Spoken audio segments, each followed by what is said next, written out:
And welcome to episode 77 of the TechnoBuffalo Show. I'm one of your two hosts for today, Sean, editor-in-chief of the site, and I'm joined by Deputy Managing Editor Todd Hazelton. Hey, everybody. How are you doing this week, Todd? I'm good. Good.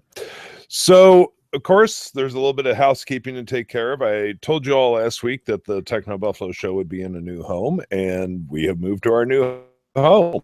So, for those of you that are actually watching us live or want to watch the video playback, there is now the TechnoBuffalo Show YouTube channel. We did this for a couple of reasons. Number one, it just makes it easier to find for those that look for it. And number two, we had a lot of complaints from people about, if I scheduled it too early, then it showed up in their subscription box. And then once it went live, it showed up in their subscription box again. So we're just taking all that stress off of everybody, and the show will have its own home now, its own Google Plus page. And I'm bringing all the episodes over from the old channel, the main channel, into a playlist that will be on the TechnoBuffalo Show page. I got through 25 episodes yesterday. Nice. So I've got 51 more to go. But this will be the home from now on. And so the show may be a little quiet this week for questions as people are finding us, but that will pick up throughout the weeks. And that's really about it. It was just a matter of... just seemed time to move it over to its own home. Yeah. Plus, I feel like when you look at, all of us, if we go to the TechnoBuffalo channel, it's kind of like, oh, you see those guys out in Irvine, the video crew and stuff like that. And then you put us in there, and everybody that's used to seeing that, they're like, who are these people? I feel like our podcast is a lot of like our site readers too. So it just kind of makes sense to. Yeah. So for the audio folks, there will be no change whatsoever. But for those of you that join us live or want to watch the video playbacks, there's some changes, and hopefully you will all be able to find us a little bit easier now. So with all that being said, we're going to jump into this week's topics. The first one being Todd buying things at odd times. While in the bathroom. Well, it was interesting that you brought that up. Like I told you in an IM conversation yesterday, right? No, actually, I think we were on Skype. Just the night before you wrote that, I'd been thinking about the world of online shopping. And for those that don't know, Todd wrote an article on the site about, the brilliance of Amazon is that while he was in the bathroom, he went to order, what was it you were ordering originally? I was ordering toilet paper. He was ordering toilet paper, and you ended up buying how many books? And I bought 4 books. Yeah. So I went there to spend whatever, $10 on toilet paper. I bought a big pack, and I left after spending $63. And so the article was sort of about there's no other store on earth that I can think of where you go in with, this much in mind and you leave spending 6 times more than what you thought of. And having such a variety to do so. And I thought that it's just crazy. And in the the 5 minutes I was sitting there. And I think that's why Amazon just does so well at what it's doing and how it's killing retail stores in a lot of ways.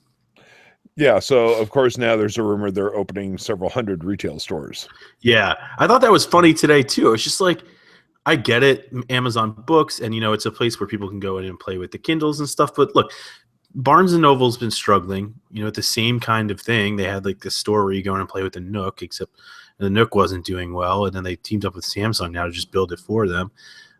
Borders Books is dead. And you're like, well, what's the strategy here? And they think, well, we know what people are buying, so we know what to put on the shelves and blah, blah, blah. I feel like they just have so much money they can do it. And if they get their feet wet in this sort of retail space, they have a spot now where people can pick up things that they've ordered online. Like we've heard rumors of them, trying to do in New York City and stuff. I don't know. Yeah, I mean, I could see them using it as distribution points. Right. It also could make it, that much easier for returns. You could also theoretically do trade-ins. You can still go to the site and do the trade-ins instead of shipping. I just did a trade-in, and it took a week or so. Exactly. But you could print up your sheet, take it into the store. In some areas, it will actually end up saving Amazon money because it will be, we already have these places open. Let's do more of our business through there instead of all these shipping costs. Yeah, and maybe they'll have drone takeoff and landing pads too one day. That actually is very interesting. Yeah.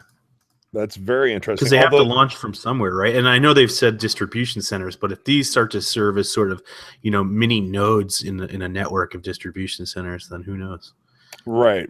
I don't know. It's an interesting theory, but the reason I brought it up was I went into, for those that aren't familiar with the chain, there's a chain of record, book, movie rental stores called Hastings, and they have like 180 stores. They're not all over the U.S. And I went in our local Hastings for the first time the other night, and probably 2 years. And they've redesigned the store, and it was an absolute train wreck. I could not figure out where anything was. There was no flow to the way the shelves were set up. Back when I had my store, and Apple stores are a perfect example of this. It's called the racetrack theory. And what you want to do when you set up your retail store is you want someone to come in and you want to get them into one aisle. They get to the end of that aisle. They then circle around. They come back down another. And it's like grocery stores are set up, like Apple stores are set up. Right. It's how the human mind works. The Hastings was set up with these X-shaped displays, and then they had rows going one direction, then aisles going 90 degrees from those. I was just like, this makes no sense. I have no idea where anything is. That's crazy. That's like an old crappy library or something, like where you get lost in the bookshelves. Yeah, it was horrible. I couldn't figure out where anything was. It was a mess, and I had no desire to spend any extra time in there.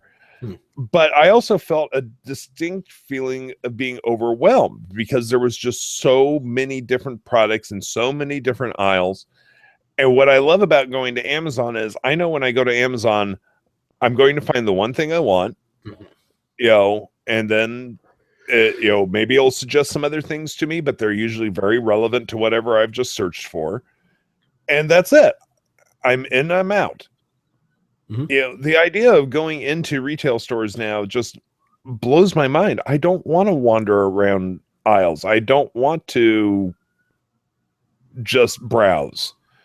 I don't have time. I just want to buy, get out. Done. That's the thing too. It's like I don't even feel like it's being lazy. Like people might say, "Oh, you're being like going to the store." For me, has never been that fun. I got to go downstairs, get in my car, drive over there, blah blah blah. When I can just sit here, like yesterday, I'm working.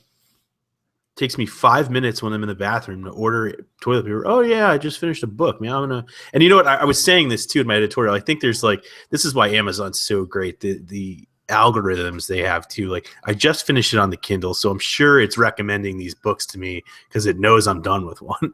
So I just finished a book, and I didn't buy one. I bought 4 that I've been meaning to read, and it's crazy. Within the 5 minutes, and I haven't got up from my desk really. I mean, I was in the bathroom, but it's almost scary because it's not a matter of being lazy. It's just it's so easy, and I don't have to do anything. I don't know. Right? Yeah. No. Well, especially, I live in a very small town, it's 17,000 people.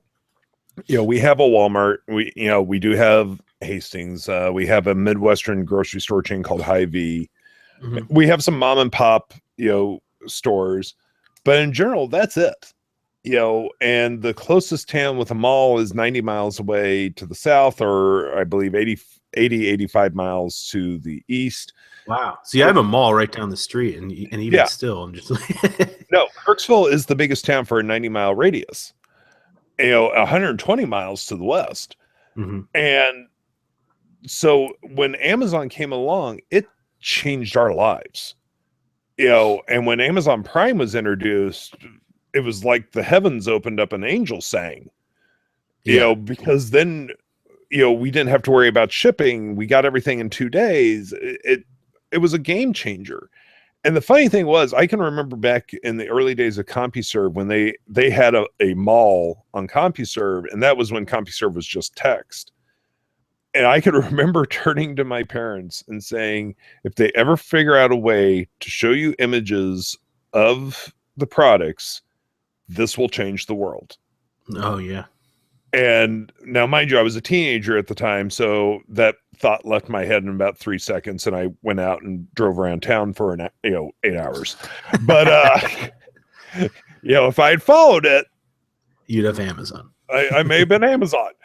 But no, online shopping has changed the world. And you live in a very metropolitan area. You do have how far is your closest Best Buy? 2 miles. Yeah, exactly. So Probably you have a not. mall, you have a Best Buy, you have Apple stores, and still, and I'm sure you have Barnes and Noble not too far away. Yeah, not too far. Yeah, but still, is it not nice to just, okay, I need these books. Okay, they'll be at my door in 2 days. I don't have to go do a darn thing about it.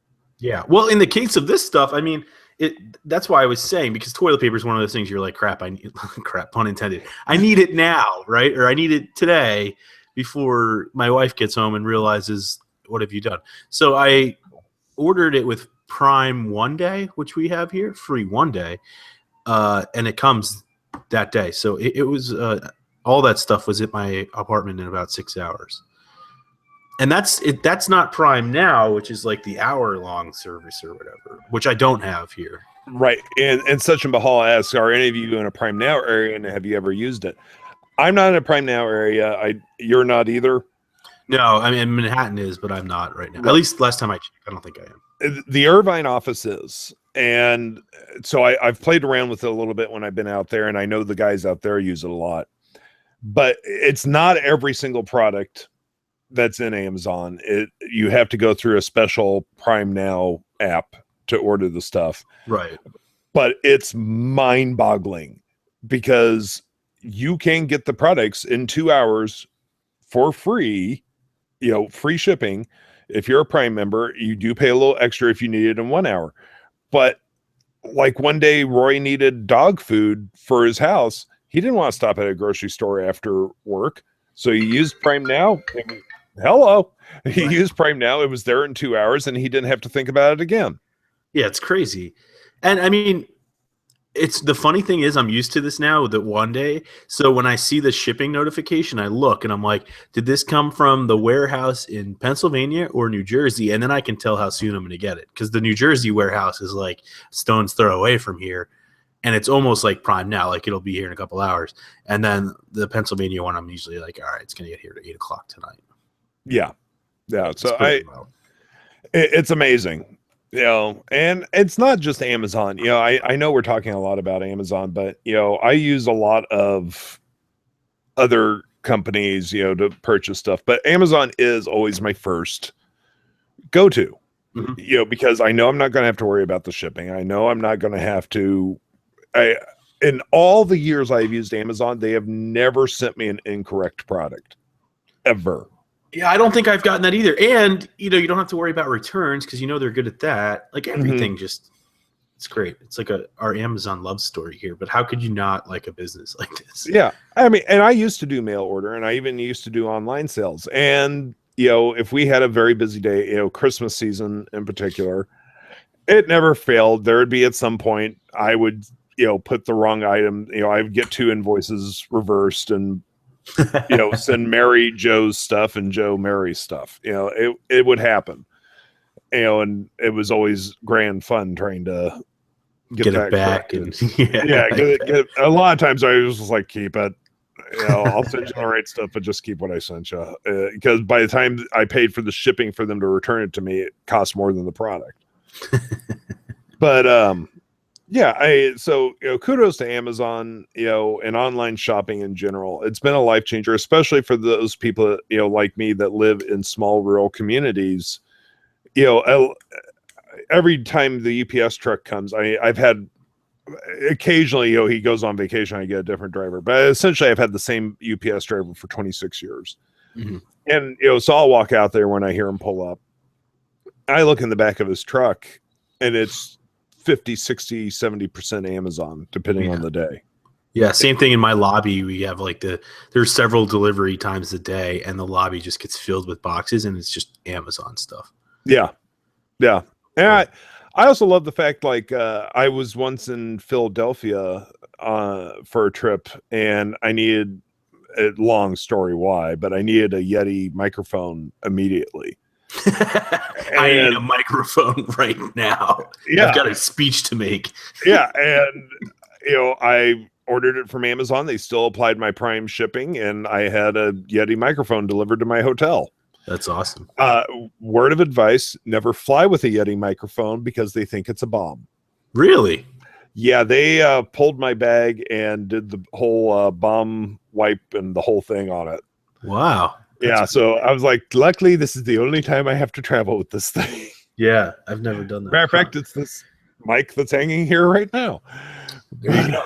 Well, you know what's funny though, when you think about a lot of times too, and we've talked about this, like Amazon needs to have sometimes like the bigger brands or more popular brands there, because you can't always get what you want. But I found, and this is probably hurting these other brands, that when you can't find something there, you know, sometimes you just like, you look somewhere like a comparable brand or something that's close because it's on Amazon because you can get it sooner. And I was just going to say last night, and actually I didn't order on Amazon, but just, you know, this sort of instant satisfaction society we've become. I was talking to John about leather bags that we were both looking at, like messenger bags, laptop bags. And he had ordered one that was pretty popular, and it was like 6 weeks of wait time, he said. And I had ordered one yesterday, and I was like, hey, you know, like, just in case you hadn't heard of the brand, here's this other one. And he was like, whoa, like I might cancel my order just because they're able to like fulfill it before 6 weeks. And you go back like several years, and it's almost like those 7 to 14 day shipping times were just pretty standard. Nobody cared. I mean, that's what you expected because you didn't have Amazon Prime out there. And now it's like Amazon Prime has forced everybody in a lot of ways to, like, I mean, sure, you might have to pay for the shipping, right? But it's forced people to feel like these 7 to 10 day shipping times are just like unacceptable. Yeah. Or in the case of 6 weeks, like worth canceling an order over. I mean, I wouldn't wait that long. Or even paying for shipping. Right. Or even paying for shipping. Where my office is also the old warehouse for my business. And I have a lot of leftover product, and we've, discussed eBaying it time and time again. And I went on eBay the other day to look at some stuff. I was like, maybe I'll list a couple things, and everybody, free shipping. I know how much shipping costs. Yeah. You're losing so much of your profit margin to paying for the shipping, but unfortunately that's what everybody expects now. Mm-hmm. And it's crazy. I'm sorry. Shipping is not cheap. Yeah. Yeah, it's crazy. But I see we've got a lot of questions about online shopping. We will get to those during the Q&A session. But the other topic we wanted to touch on this week was, of course, the crazy number of Apple rumors that have come out over the past couple days. Yeah. And of course, as soon as I break down by an iPad Air 2, here come all the iPad Air 3 rumors. I know, right? Yeah. Quickly, before we go to Apple, we'll go into the, every week on this show, we're asked, Todd, what'd you return this week? Oh, yeah. But I want to do a different question this week. Todd, what do you wish you could return? Yeah. Well, you know what? Okay, so the point of this question is this morning, Sony announced the A6300 mirrorless camera, and it has they're saying the world's fastest autofocus, 4K video recording, a lot of nice upgrades over mine. I have the A6000 that I just bought, but I bought it during the Christmas holiday, and it was about maybe a little more, $400 cheaper than the $1,000 retail price of this new one. So when it was first announced this morning, Sean's like, what do you wish you could return? Like I should want to just return that camera because it was already sort of old when I bought it, and we knew that this replacement was coming soon. But I really don't feel the need, like $1,000 right now is just a lot of money, and that's just for the body. I mean, for me, I know cameras are expensive, and I got this one for like $600 with a lens. So then you did great. During the holiday time. So like I'm like, all right, if my focus isn't world's fastest and I don't have the 4K video recording, which I don't really record video with this anyway. But when I bought my first DSLR, it was the Rebel T3i. By the time I bought it, the T5 was already out. But I got such a great deal on it with 2 lenses. I was like, so what if it's 2 generations old? Yeah. Well, the company switched over from Canon to Sony for their cameras, so they sold me their 60D for a great price, just the body. And the 60D is an older camera now. I don't care. It still takes pictures. Right.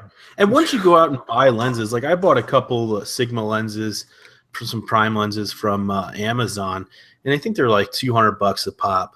But the pictures they take versus the stock lens I got with the camera are just fantastic. And so when I kind of look at that too, I'm like, well, I guess the lens matters a lot. So I think if I was going to upgrade anything now, I'd probably go splurge on like these are kind of the low cost entry level lenses. Even like I'd probably just spend more on an even nicer lens instead of a new body. The one thing I would love to find someday is an adapter ring for a Canon camera for old Fujica lenses. Oh yeah, Because my dad had a Fujica 35 millimeter, and that was my first, serious camera. I got it off him. Well, by the time I got into it, Fujica had disappeared. mm-hmm. I went on eBay and started looking for lenses. I got over $1,000 worth of lenses for $80. Whoa. I have a massive lens collection for that camera. That's awesome. If I could ever find an adapter ring. Yeah, it might cost $1,000. Exactly. No, I have a really crappy adapter I bought that fits the full or DSLR style lenses. But back to Apple. So we're hearing the rumors about the iPad Air 3. We're hearing the rumors about the iPhone 5 SE.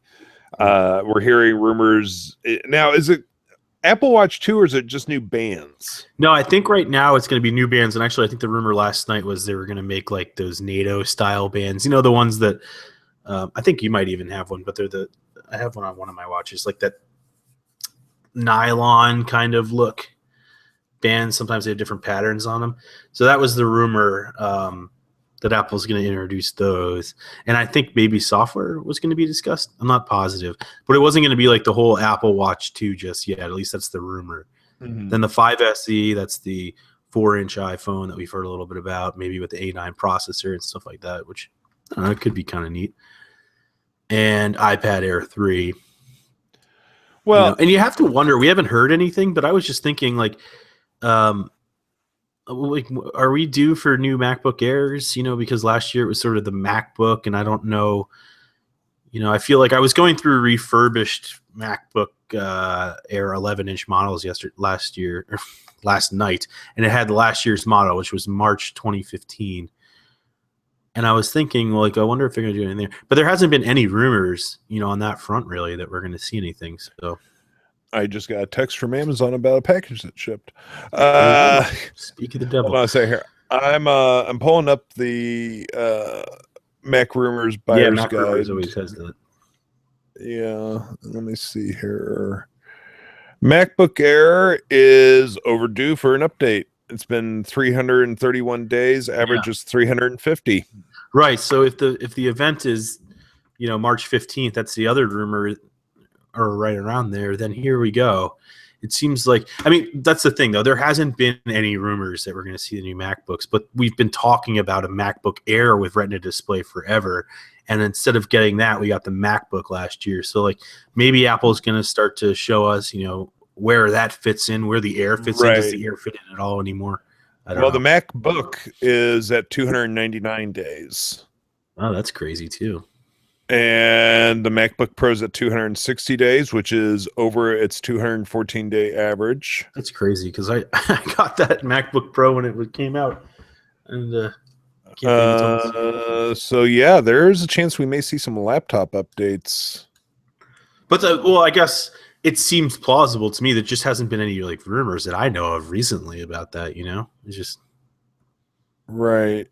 Interesting. I could do an iPad Air 3 if they're really talking about a keyboard and that accessory port on the bottom that would attach to the keyboard.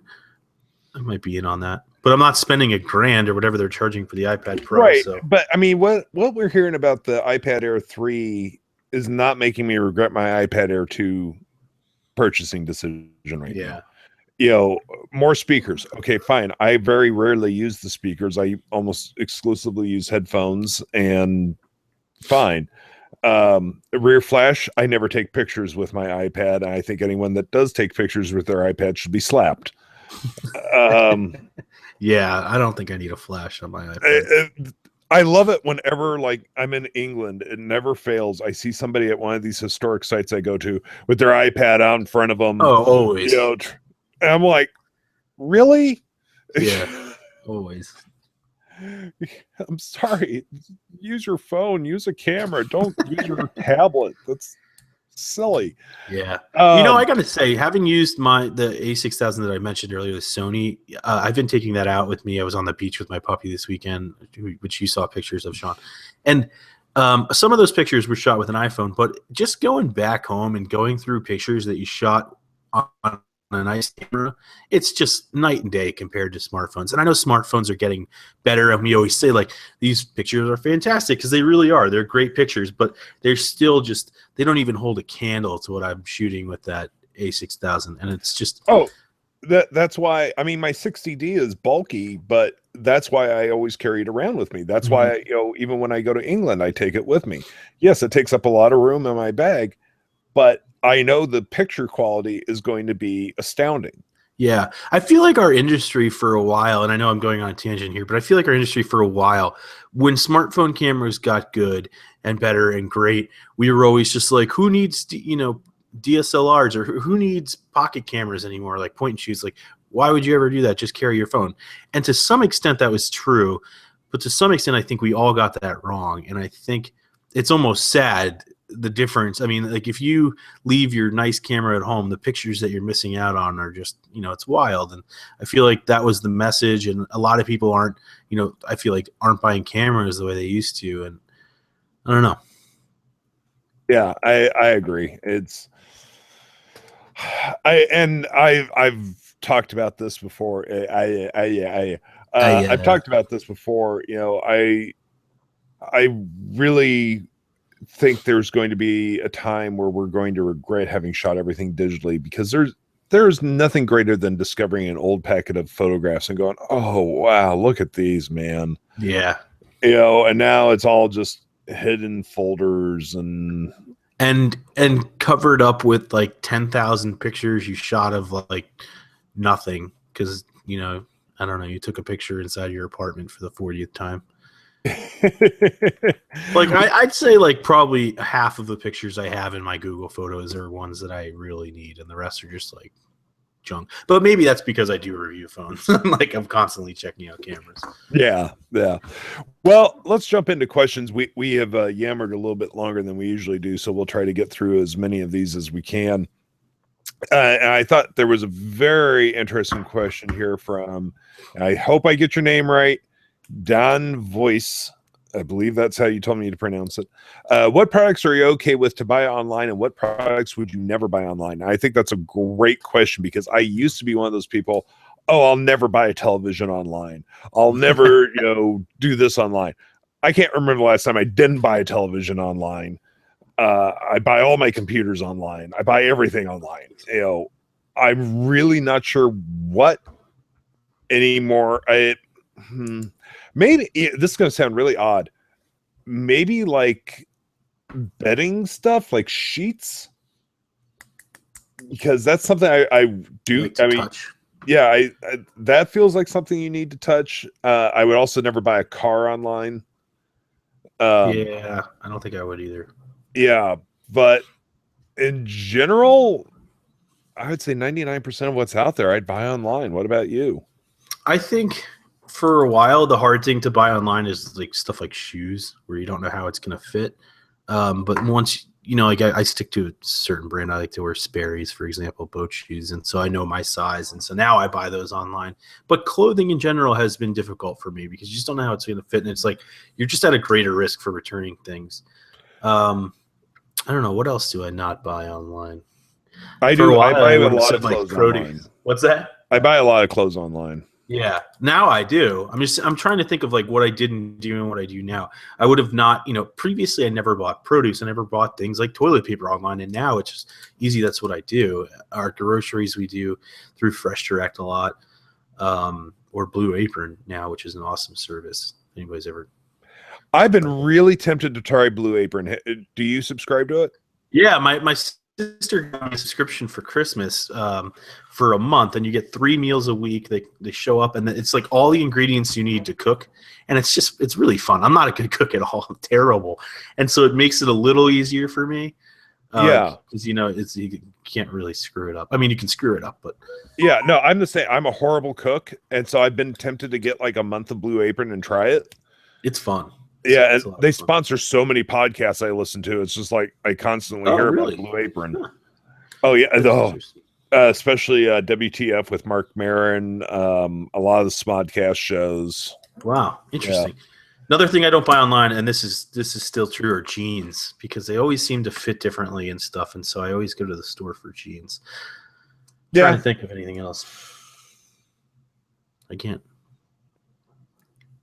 yeah. In general, I just I'll buy it online. I don't care. From Brazen Franco, with the report stating that the iPad Pro outsold the entire Surface lineup, was Tim Cook right saying that there is no more need for a traditional laptop if you have an iPad? No, No, I don't think he was right with that either. no. I'm sorry.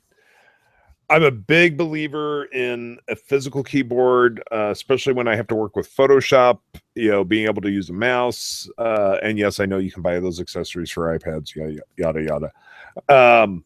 Spreadsheet editing. There's all sorts of things. I'm sorry. I'm never going to do them on an iPad. It's just not going to happen. Yeah, I'm the same way. Just for what we do for work. But to be honest, I have not used an iPad Pro yet. I've seen one, but I haven't used one. Mm-hmm. Surface, I know I can do my work on, like pretty much whatever I need to do. I have full blown version of Photoshop on it. Doesn't have the full SD card, but like if I'm working, I've got an adapter. So it's nice knowing that whatever I need to do for TechnoBuffalo work, I can do on that, and I don't feel the same way about an iPad. Because if I did, I would probably use that 90% of the time. Yeah. But then all of a sudden there's that one, you're like, crap, well, I can't do it because I have the iPad, and then there's no point on carrying two devices, and here you are, you're required to do that. So exactly. From Sachin Bahal, have any of you used jet.com? Until you asked that question, I completely forgot that website existed. I was there recently, but I've never used it. I went and checked it out when it first launched, and I completely forgot about it after that. That's interesting. That was not good marketing. I mean, Amazon, yes, is synonymous, but I mean, if somebody was out there promoting a new online shopping service constantly, it would work its way up. But I can't remember the last time anyone even mentioned jet.com to me. Yeah, I'm not sure that was the best launch in the world. From Dan Voice, do you think there will be a new MacBook this year, and will Apple fix the problems like only having one USB-C port? Well, I think first Apple would have to view that as a problem. Yeah, that's what I was just going to say. I'm not sure Apple, like the rest of us, thought that was a problem. I agree.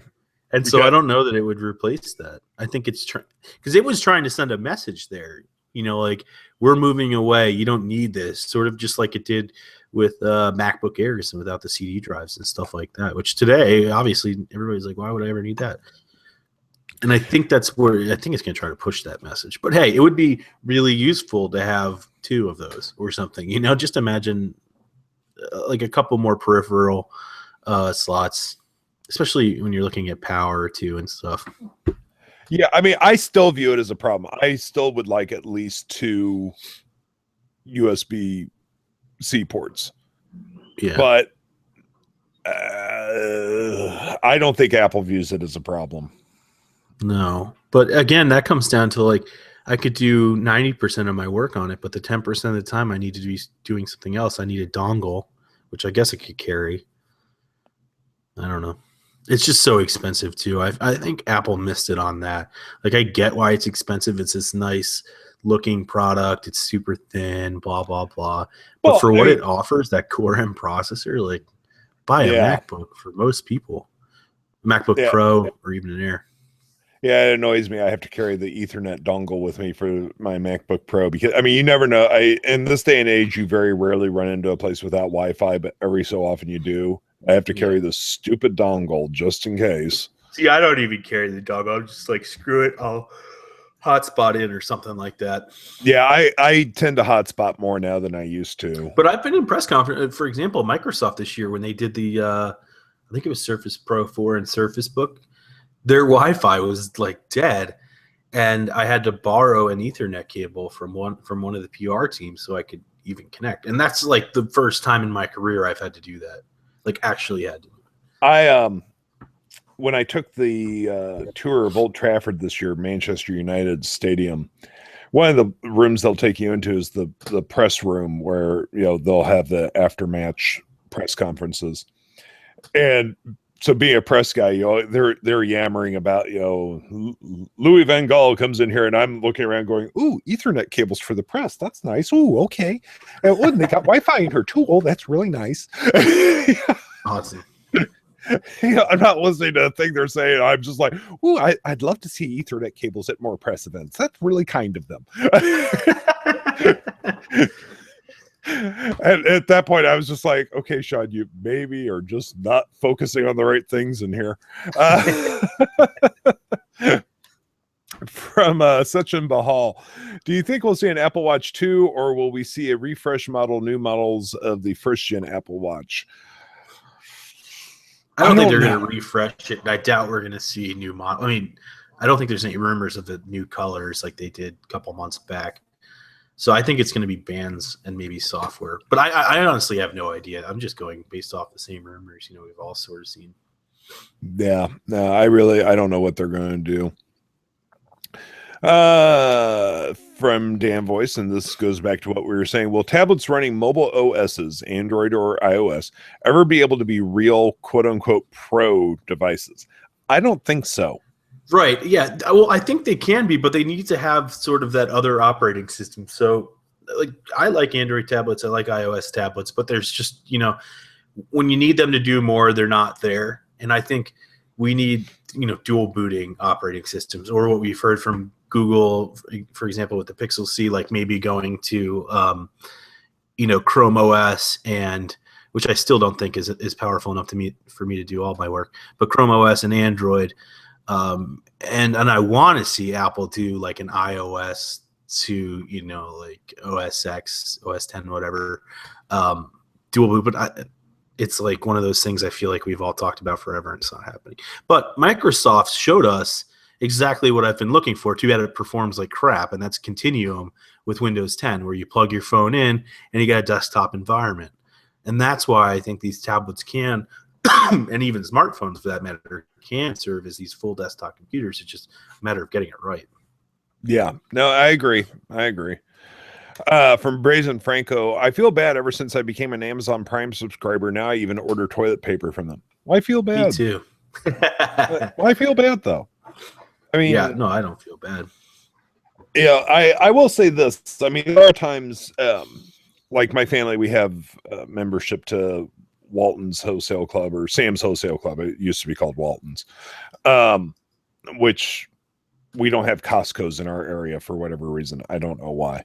Mm-hmm. But, you know, so we still buy stuff in bulk from there, you know, like toilet paper, paper towels, you know, 5-pound bags of cheese. I was going to say Cheerios. Yeah, exactly. You know, bags. The bag of Cheerios that takes a forklift to take it out to your car. Right. But in general, I mean, if I was in a pinch, you know, I could order all that stuff off Amazon. I wouldn't feel bad about it. You know, I do still try to support mom and pop stores, you know, because I've been in their shoes. I know what that's like. I know how difficult that is, you know, but a lot of stuff is just not available to me. I mean, the only place we have to buy books in this town is Hastings, which that was a disaster going in there the other night. And that's the other thing, you know, like, so those 4 books you wanted the other day, Todd, you could have gone to a bookstore, but would you have been positive that the bookstore would have stocked them? Right. Yeah. Like, I don't even know. I don't think so. One of them would have been there probably because it's like I think it's one of the best sellers right now, but the other 3 probably not. I mean, who knows? And exactly. But I wouldn't have even known about it. And that's the thing. Like, when you go into these older bookstores, like, I guess Amazon could have told me and I could have driven there and picked them up, you know, like, but that's what Amazon's so great at, is it's like, it recommends books that are like or by the same authors of books, you know, that I've just read, and, you know, thousands of positive reviews. And so I'm like, wow, this must be a really good book. And you go to, you know, like a Barnes and Noble, and it's like, you know, our staff recommends, and you're like, all right, I'm not really interested in any of these. And then you kind of just wander the aisles, and then you're judging books by the cover, by the author, but you're not really sure if it's a good one. And you don't end up leaving with what you want versus what Amazon just did. It told me what I wanted. It was right. Yeah, exactly. So I don't know. I don't feel any compunction about buying anything online. It's the nature of the beast. It's just like, whenever you know this from having taken some cab rides with me, Todd. I love talking to cab drivers. Mm-hmm. They have the greatest stories in the world. And so when I was out in Vegas, for CES, I took a lot of cab rides. And so I always would bring up the dirty word Uber. And some of them reacted, oh, those pains in the behinds. And one guy, he goes, I drive 4 days a week for the company. He goes, 2 days a week I drive Uber. He goes, the cab pays all my mortgage, my bills, all that. Uber pays for my kids' music, pays for my kids' fun stuff. He goes, why we're all so angry, I have no idea. Just embrace it and run with it. Right, yeah. And that can be applied to any technology. That can be applied to online shopping or anything else. The world changes. Mm-hmm. Yeah. And I've seen so many people. I've ridden in several Ubers where the driver's like a retired, man or woman, older, just kind of bored, wanted to make some extra money, and picks us up in like their Lexus. Like they're just like, I don't know what else to do. I feel like going for a drive and making some extra money, and that's what they do. And so when you look at it that way too, it's like, well, power to them. I've seriously thought about becoming an Uber driver for Kirksville. There you go. I mean, why not? Yeah, just the one Uber car in Kirksville. From Brazen Franco, with MS now ditching also the Lumia brand in favor of the Surface and the massive layoff of the ex-Nokia team, was there even a purpose for Microsoft to purchase Nokia's mobile division? That's something we'd all like to know. Yeah, I think we'd all kind of want to know that. It's they really botched Windows Phone, and they have done it and continue to do so. But that Nokia team, and it's almost a shame, right? Because that Nokia team was so great at building phones. I mean, whether it was obviously before Microsoft, but even with Microsoft, the hardware that they've developed. And it's kind of a sad story to see that. But if we can get some, great Surface phones and they learn a little bit, then that's awesome. So let's just hope that they, surprise us. But we've been waiting for surprises from Microsoft in the phone division for as long as I can remember. Yeah. So let's go out here on a existential question from Dan Voice. If you had to throw away all of your tech devices except for one of them, which one would you keep? Something you can't live without. Oh boy. I would say my smartphone. Because I could pretty much do everything from it, but I don't know which one I would pick. Like right now, so I'm back on the BlackBerry Priv, everybody, by the way, which I really like, and my iPhone. So it would be one of those. And I don't think I would choose one over the other or anything like that. But it would definitely be a phone. Because think about it, it's like communications to everybody. I could theoretically do work from it, so I could still make money. Still take pictures, still get around, like mapping and stuff. I don't know. Yeah, that's probably what I would keep. Yeah, I mean, I would be tempted to keep a tablet simply because of the screen size and my monster hands, but I could get away with just keeping a smartphone. That would do the most for you, really. Yeah. But that's like making me choose one of my children. And it's funny too, because like on most days, what's the one thing I want to throw away? It's like my smartphone. Like, get the heck out of here. Yeah, totally. Well, folks, we appreciate you joining us all here at our new home for the TechnoBuffalo Show. As always, you can find us on the iTunes store by searching on the TechnoBuffalo Show, and we do appreciate if you rate and review the show. That does help us out. You can also find us on Pocket Casts, if I could speak. You can subscribe via RSS feed, or you can find us on the Stitcher app, which means you can listen to us anytime, anywhere. Until next week, I'm Sean Ani. I'm the editor-in-chief of TechnoBuffalo. I've been joined by Deputy Managing Editor Todd Hazelton. Bye, everybody. And we'll see you all here next week. Till then, take it easy. Bye-bye.